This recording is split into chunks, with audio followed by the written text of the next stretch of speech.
Voici le début du chapitre 11 en capsule. Donc en classe, on a commencé à voir les paramètres de base pour analyser des mouvements circulaires. Donc on a vu les variables de base, la position angulaire qui était symbolisée par θ qui est en radian, la vitesse angulaire qui est un oméga qui est en rad par seconde qu'est-ce qui veut dire? Ça veut dire la vitesse, à quel taux l'objet tourne. Et après ça, ce taux-là peut varier. Donc, il peut devenir de plus en plus rapidement ou de plus en plus lentement.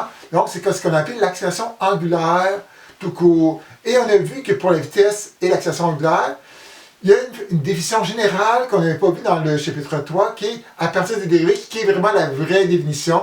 Donc, qu'on soit dans n'importe quel cours de physique, dans n'importe quel cours, souvent, à partir de ce moment-ci, la vitesse sera toujours définie comme la dérivée de la position et l'accélération sera définie comme la dérivée de la vitesse ici.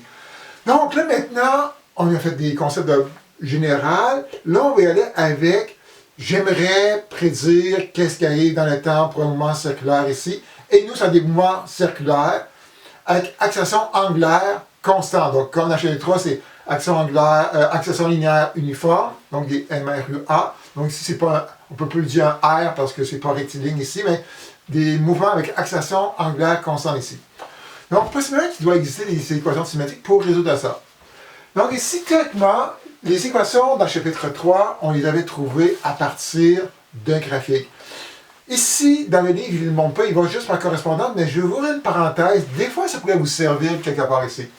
Donc, si vous avez le graphique de la vitesse angulaire en fonction du temps ici, et normalement, si j'avais un bon symbole ici, c'est une vitesse angulaire en Z, parce que qu'est-ce qu'on a vu? Juste un petit rappel, après ça, je vais passer un commentaire là-dessus. Donc, si j'ai un système d'axe XY comme ceci, et que l'objet tourne dans ce plan-là, l'orientation du vecteur vitesse angulaire et accélération angulaire, c'est un vecteur qui est donné par la règle à main droite. Donc, je mets mes doigts dans le sens de la rotation ici. Donc, si la rotation se fait dans ce sens-là, comme ceci, et mon pouce m'indique la direction du vecteur vitesse angulaire ici. Donc, ici, en ce cas-là, j'aurai une vitesse angulaire qui rentre dans le tableau, qui serait une composante négative ici. Et si je tournais dans le sens, j'aurais un vecteur qui sortirait de la page, et un vecteur qui sort de la page, c'est un vecteur positif ici. Donc, juste avec ce petit à côté-là, donc c'est juste un petit rappel. Et là, je vais faire attention, je me suis aperçu dans d'autres capsules que je prenais beaucoup mes mains pour effacer, puis mes mains devaient être très sales rapidement ici. Donc, on a vu dans le chapitre 3, ça revient de révision, que si vous avez un graphique de la vitesse en fonction du temps, que ça s'appelle vitesse angulaire ou vitesse ordinaire, la pente de la droite donne la vitesse, ou la pente de la tangente donne l'accélération ici. Je suis en train de me mélanger ici. Donc ici, si on prenait la pente ici, donc ça donnerait l'accélération angulaire. Et qu'est-ce que serait la pente? Donc je prendrais 2 points ici. Donc c'est vitesse finale moins vitesse initiale sur l'intervalle de temps qui donnerait l'accélération angulaire ici. Et si on calculait l'air sous la courbe ici, qu'est-ce qu'on aura? On aura le déplacement angulaire. Donc les déplacements, donc si je fais l'air ici, petite barre, donc vitesse initiale plus grande barre, donc vitesse finale ici, tout ça divisé par 2 fois l'intervalle de temps va donner notre déplacement angulaire ici. Et ces équations-là, si on réarrange les termes, on peut revoir que c'est des équations qu'on a déjà vues, mais de forme différente ici. Donc si j'envoie mon delta t ici, mon oméga ici, vous retrouvez la première équation de la cinématique qui dit que la vitesse finale d'un système, donc, serait égale à la vitesse de départ, donc, plus l'accélération fois le temps. Donc ici, normalement, ce serait, donc j'ai parlé de l'accélération, ça doit être accélération angulaire, vitesse angulaire ici, donc ici, en fin de compte, le V est devenu oméga, et le A est donné alpha ici. Dans votre livre, je vais juste passer un petit commentaire, vous avez des indices Z. Donc, normalement, quand on fait de la cinématique, on doit décomposer en X, décomposer en Y, quand c'est un mouvement rectiligne ou parabolique. Normalement, pour les mouvements circulaires, on doit faire la même chose ici. Or, tous les problèmes qu'on va faire, ce sont toujours des objets qui tournent dans le plan XY. Donc, on n'aura pas quelque chose qui va tourner comme ça. Et pour ça, ça va se mettre à tourner selon un autre plan différent. Donc, tourner comme ça, tourner comme ça, tourner comme ça. Donc, ça va toujours tourner en XY, XY, XY. Donc, le vecteur, la composante de la vitesse sera toujours une composante en Z ici. Et déjà là, Donc, même si on n'est pas rigoureux à 100%, personnellement, je vais laisser tomber les indices Z. Donc, j'en ai au moins parlé en classe pour ne pas dire « Ah, le prof n'a jamais parlé ».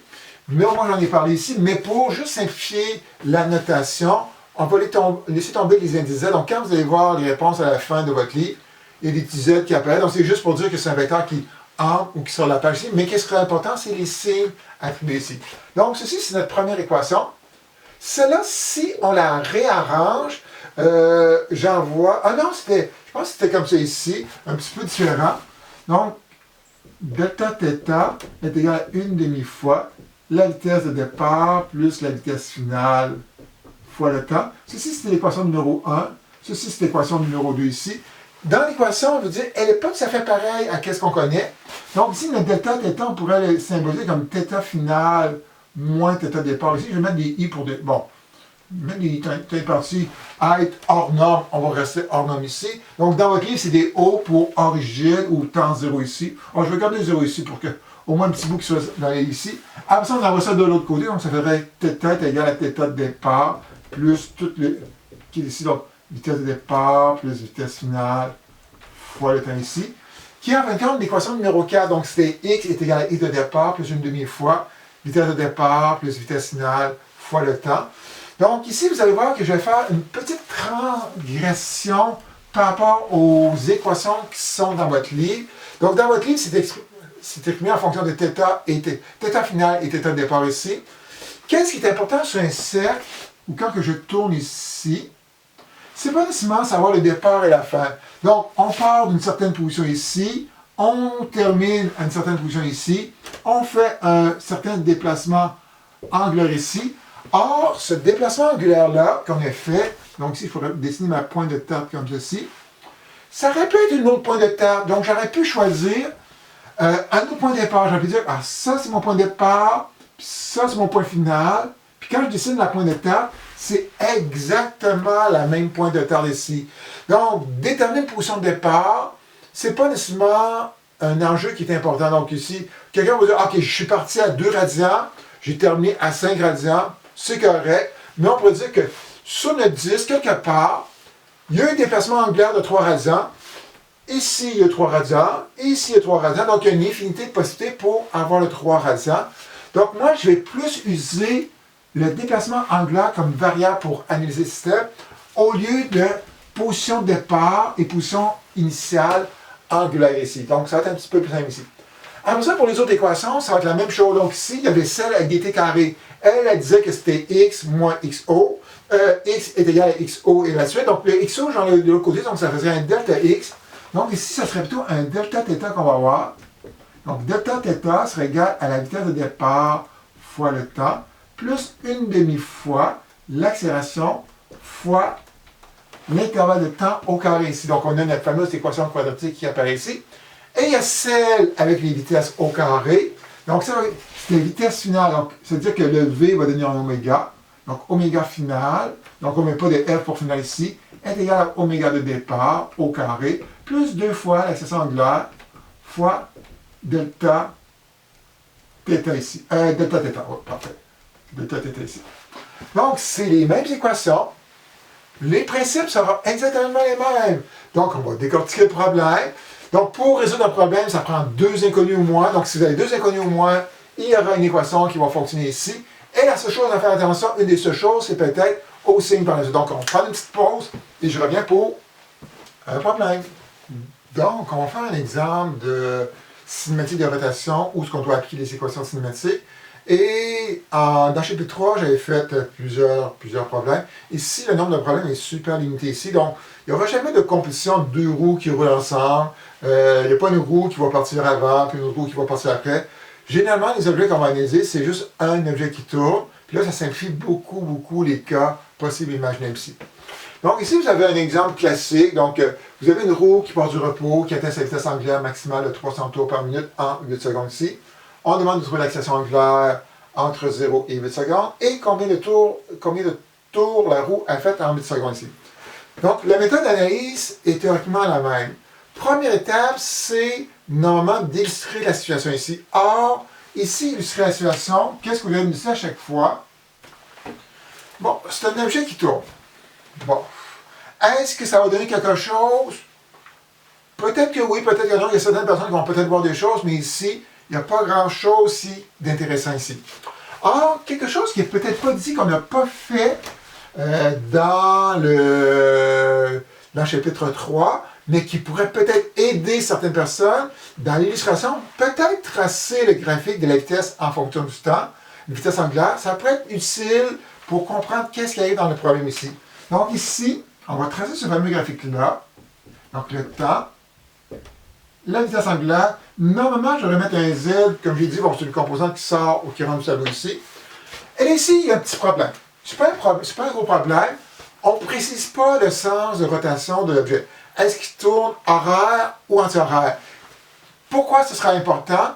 Ça va déterminer le signe de la vitesse angulaire. Si j'ai quelque chose qui tourne sens horaire, c'est une vitesse angulaire négative. Si ça tourne anti-horaire, c'est une vitesse angulaire positive ici. Et après ça, l'accélération va s'ajouter. Bon, est-ce que ça va de plus en plus vite ou de moins en plus vite? Pour, si de plus en plus vite, les deux ont le même signe. Si ça ralentit, les deux sont de signe opposé ici. Donc ici, quand c'est pas précisé, faites l'hypothèse que c'est anti-horaire. Donc, on fait l'hypothèse que c'est anti-horaire, donc c'est que tout sera, en tout cas, la vitesse angulaire sera positive ici, ça se aussi. Et si on trace ce cas-là ici, qu'est-ce qu'on aurait? On part du repos, donc c'est-à-dire qu'on part de 0 ici. La vitesse augmente, augmente, augmente jusqu'à 8 secondes ici. Et après, de 8 jusqu'à, on ne sait pas jusqu'à combien, la vitesse reste constante par la suite. Donc ici, j'aurais dû préciser, donc ici, c'est pas clair. Donc la vitesse angulaire. Ici, ok, ici, c'était pas moyenne. J'ai fait une erreur ici, c'est maximale. Donc, j'ai fait une erreur de dyslexie. Donc, c'est la vitesse angulaire maximale de 300 tours par minute en 8 secondes. Et après ça, il continue la vitesse constante par la suite. Donc, la seule illustration qui pourrait être pertinente, c'est la vitesse angulaire en fonction du temps. Un coup qu'on a ça, on décortique notre problème ici. Donc, ici, théoriquement, il y aurait deux mouvements. Il y a le mouvement entre 0 et 8 qui est avec accélération. Et après ça, de 8 jusqu'à n'importe où, on continue à vitesse constante par la suite. Donc, si on fait le premier mouvement de 0 à 8 secondes ici, on va énumérer les paramètres qu'on connaît et les paramètres qu'on ne connaît pas. Donc ici, on va énumérer 5 paramètres au lieu de 6 comme dans l'autre. Pourquoi que c'est 5? Parce que je fais un delta-θ et non un θ de départ et un θ final ici. Donc, ceci et ceci ici. Donc, il y a 5 paramètres. Et là, on va regarder dans l'énoncé qu'est-ce qu'on connaît et qu'est-ce qu'on ne connaît pas. Donc, delta-θ, dites-vous, c'est le nombre de tours. On va passer en termes de tours, c'est plus simple. Que fait l'objet pendant les 8 secondes. Est-ce que je connais le nombre de tours que fait l'objet en 8 secondes? Non, c'est un inconnu.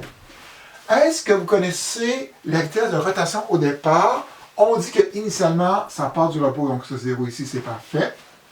Est-ce qu'on connaît la vitesse finale? Donc, à la fin, à 8 secondes, c'est 300 tours par minute. Or, les tours par minute, ce n'est pas l'unité de base pour la vitesse de rotation. Il faut que ça soit en rad par seconde.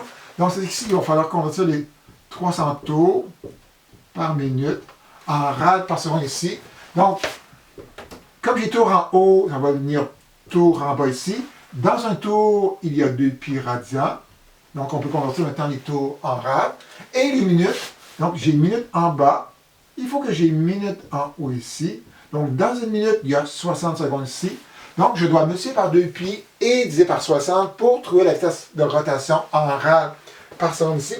Et cette vitesse-là, ici, nous donne 31,4 rad par seconde ici.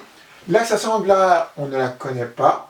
Et le temps que dure ce mouvement-là, c'est 8 secondes ici. Donc, un problème de cinématique, peu importe lequel, s'il y a une accélération, ça prend toujours 2 inconnus au moins pour qu'une des 4 équations fonctionne ici. Ici, vous avez 2 inconnus, donc une des 4 équations va nous donner quelque chose ici. Et là, c'est de regarder, donc le but, c'est d'avoir l'accélération sans connaître le déplacement angulaire ici. Donc, l'équation numéro 1, donc notre clé, c'est l'équation numéro 1 ici. Et comme je n'ai pas beaucoup d'espace, je vais tout de suite isoler le alpha dans cette équation-là ici. Donc, si j'isole, ça fait que alpha est égal à vitesse finale moins vitesse de départ sur le temps. En fin de compte, quelqu'un aurait pu dire, je me fous de l'équation, l'accélération c'est la pente de la droite ici, donc, et ça serait direct ici, donc ce serait 31,4. Donc nous on a supposé que ça tournait sens anti-horaire, donc c'est une vitesse positive ici, moins 0 sur le temps qui est 8 secondes ici. Et vous avez trouvé que l'accélération angulaire pour ce segment-là, c'est 3,93 rad par seconde carré ici. Parfait. Donc, on a répondu à la première question. Donc, vous voyez que c'est relativement vrai. Donc, j'ai fait beaucoup de blablabla, mais si c'était une question que vous avez faite, qui était à faire l'examen, ça me fait peut-être 5 minutes que vous avez déjà terminé ça. Puis moi, je suis encore en train de parler ici. Donc, dans la deuxième question, on demande combien de tours la roue a fait en 10 secondes. Et là, c'est le problème avec une pomme ici. Pendant 10 secondes, quand vous regardez le graphique, il a fait deux mouvements. Il a fait un mouvement avec une accélération, et avant ça, il fait un mouvement, donc 10 secondes, souvent c'était ici, à vitesse constante, avec vitesse angulaire constante ici. Donc là, ici, je vais faire exprès pour faire les équations cinématiques, et après ça, je vais vous dire c'était quoi la façon la plus rapide de trouver la solution ici. Donc, il faudrait trouver entre 0 et 8 secondes combien de rad, combien de tours a fait la roue ici.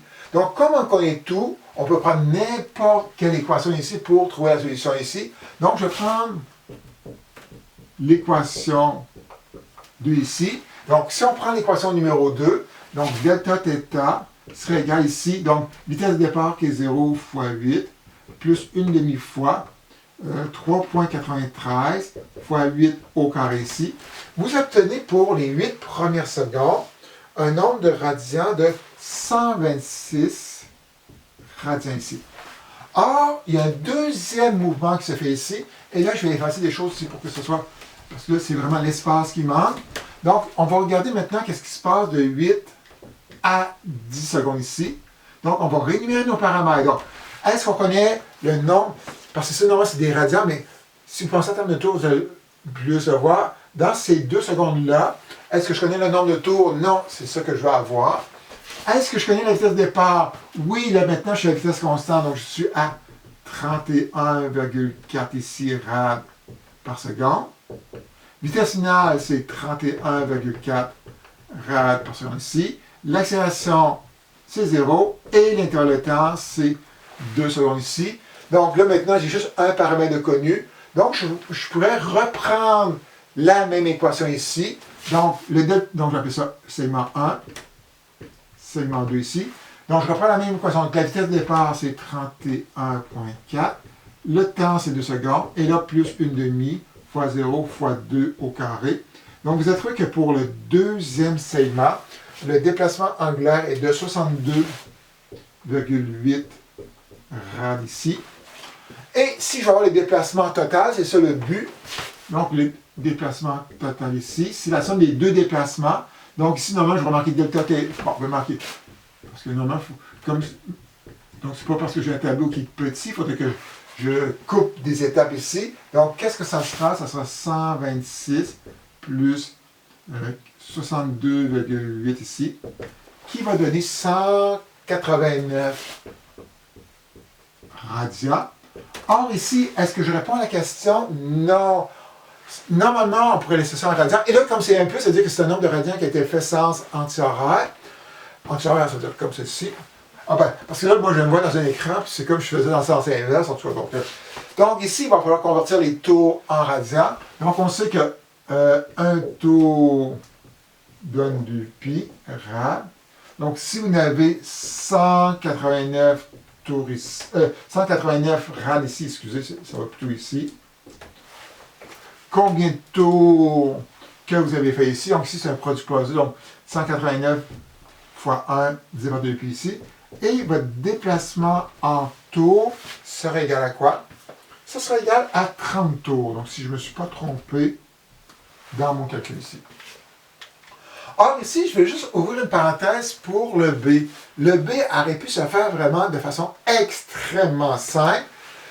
Donc ici, si vous avez le graphique de la vitesse en fonction du temps, l'aire sur la courbe donne directement le déplacement angulaire. Donc, on aurait juste à calculer l'aire de ce triangle ici, l'aire de ce rectangle ici. Paf, on aurait trouvé 189.